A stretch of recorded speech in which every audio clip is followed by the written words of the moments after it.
बांट देगी, ये कहते हैं। ये मैनिफेस्टो उनका कह रहा है।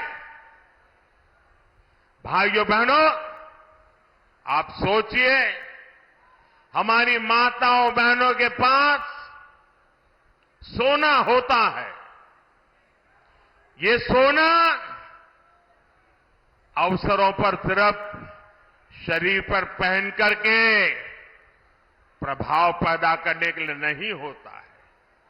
हमारे देश में माताओं बहनों के पास जो सोना होता है, कितना ही कम क्यों न हो, वो स्त्री धन होता है, पवित्र माना जाता है, कानून भी उसकी रक्षा करता है।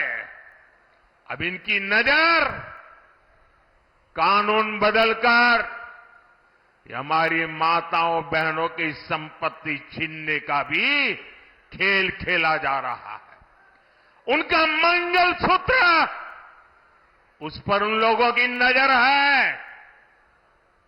माताओं बहनों का सोना चुराने का इरादा, इतना ही नहीं, वो सर्वे करना चाहते हैं कि जो नौकरी पेशा वर्ग है, जो कर्मचारी है, उन्होंने अपनी बच्चों की पढ़ाई के लिए, बच्चों की शादी के लिए जो एफडी की है, फिक्स डिपॉजिट की है, किसकी कितनी सैलरी और कितनी एफडी है, उसकी भी जांच होगी। किसके पास एक वाहन है, किसके पास 2 वाहन है, उसकी भी जांच होगी।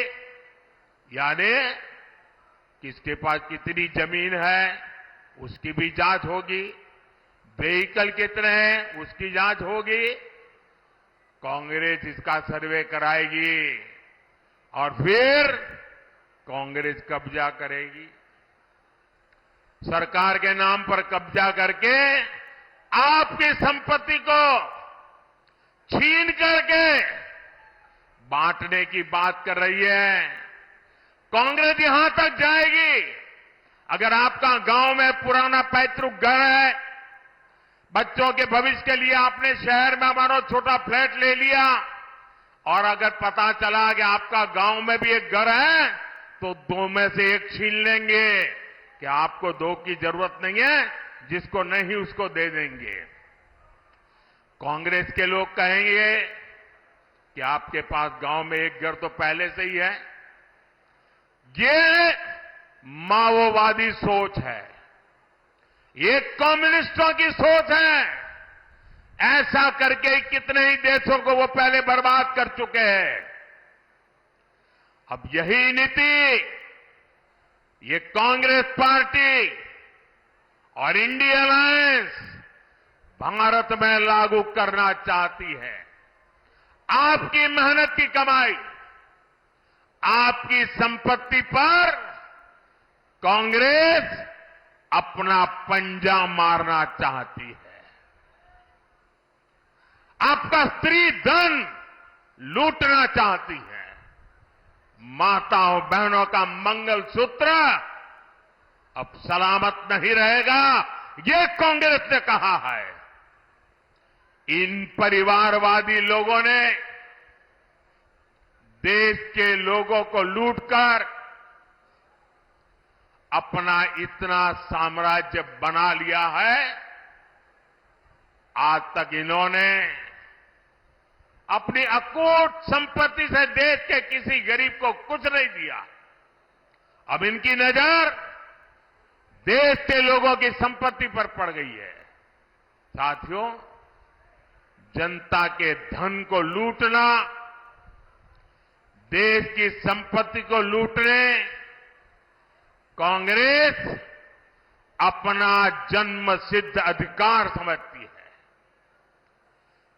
आपको याद होगा, देश आजाद हुआ तब से सेना की हर खरीद में घोटाले करने वाली कांग्रेस कभी भी यहां डिफेंस कॉरिडोर नहीं बनवा सकती। बीजेपी की वजह से अब हमारा यूपी आत्मनिर्भर भारत, आत्मनिर्भर सेना का बहुत बड़ा हब बनने जा रहा है। और जो लोग योगी जी की पहचान सिर्फ बुलडोजर से करते रहते हैं, मैं उनकी जरा आंखें खोलना चाहता हूं, उनकी आंखें खोलना चाहता हूं। उत्तर प्रदेश में आजादी के बाद जितना औद्योगिक विकास नहीं हुआ वो अकेले योगी जी के कालखंड में हुआ है। वन डिस्ट्रिक्ट वन प्रोडक्ट का उनका मिशन। प्रधानमंत्री नरेंद्र मोदी को आप सुन रहे थे, जहां प्रधानमंत्री ने कल सोने चांदी की बात कही, वहीं अब अलीगढ़ में जनता के बीच कांग्रेस के मैनिफेस्टो पर सवाल उठाते हुए यह भी कह दिया कि अब आपका घर छीनना चाहती हैं। मां बहनों के सोने पर विपक्ष की नजर है, ये बात आपने सुनी थी, कल प्रधानमंत्री ने कही थी। लेकिन अब संपत्ति पर भी कांग्रेस की नजर है, स्त्री धन पर कांग्रेस कब्जा करना चाहती है। कांग्रेस और इंडी गठबंधन की नजर आपकी कमाई पर है, कांग्रेस की नजर लोगों की संपत्ति पर है। यानी अगर आपके 2 घर हैं तो उनमें से एक घर पर कब्जा करना चाहते हैं। आपके 2 घर होंगे तो एक कांग्रेस छीन लेगी। साथियों, कांग्रेस और इंडी गठबंधन के एक और खतरनाक इरादे से मैं आज देश के लोगों को, अलीगढ़ के लोगों को आगाह कर रहा हूं। मैं देशवासियों को आगाह करना चाहता हूं